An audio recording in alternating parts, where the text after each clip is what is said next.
আজকে আমি রান্না করেছি চিকেন কোফতা কারি। এটা যে কত মজা এটা আপনি নিজে না ট্রাই করলে কখনোই বুঝবেন না।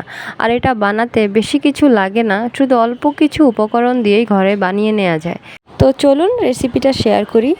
তো এখানে আমি 500 গ্রামের মতো চিকেন পেস্ট করে নিয়েছিলাম, সাথে ছিল সেদ্ধ আলু, তারপরে পেঁয়াজের কুচি, মরিচের গুঁড়া। এগুলো আমি ভালো করে মেখে এভাবে 2 হাত দিয়ে গোল শেপ করে নিয়েছি, যেটা আপনারা ভিডিওতে দেখছেন। আর হাতে তেল মাখার কোনো প্রয়োজন নেই, এভাবে আপনারা গোল করে নিতে পারবেন, মানে কোনো সমস্যা হবে না।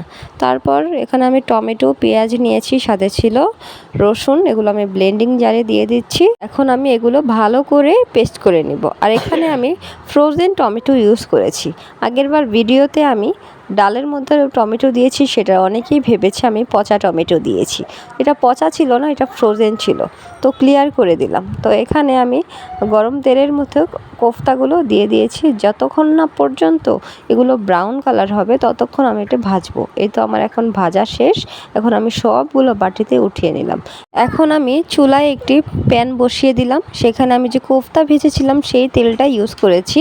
তারপর সামান্য পেঁয়াজ দিয়েছি, কারণ আমি আগেই অনেকগুলো পেঁয়াজ পেস্ট করে নিয়েছিলাম। তারপর এখানে তেজপাতা আর গোটা মশলা, লং, এলাচ, দারচিনি এগুলো ইউজ করেছি। এতে যে কি সুন্দর একটা ফ্লেভার আসছিল, যা আপনাদেরকে বোঝাতে পারবো না। তারপর সেই যে আমি পেস্ট করে রাখা সেগুলো আমি দিয়ে দিয়েছি। এখন এগুলো আমি ভালো করে কষাবো। তার আগে আমি দিয়েছি লবণ, হলুদের গুঁড়া, মরিচের গুঁড়া আর গরম মশলার গুঁড়া। এগুলো সবগুলো ইউজ করে তারপর এখন আমি ভালো করে কষাবো। কষিয়ে নেওয়ার পর আমি ওই যে কোফতা ভেজে রেখেছিলাম সেটা এখন দিয়ে দিব। এখন এটাও আমি ভালো করে কষিয়ে নেব যতক্ষণ না পর্যন্ত উপরে তেল চলে আসে। তো কষানো হয়ে গেলে আমি পানি দিয়ে দেব সামান্য, কারণ বেশি পানি দিলে নরম হয়ে যাবে, মানে সবগুলো ভেঙে যাবে এই জন্য। তো পানি অল্প দিয়ে এটা আমি ভালো করে কুক করে নেব, যাতে কোফতাগুলো সেদ্ধ হয়। এখন আমি ঢাকনা দিয়ে ঢেকে দিলাম যাতে ভালো করে হয়ে যায়।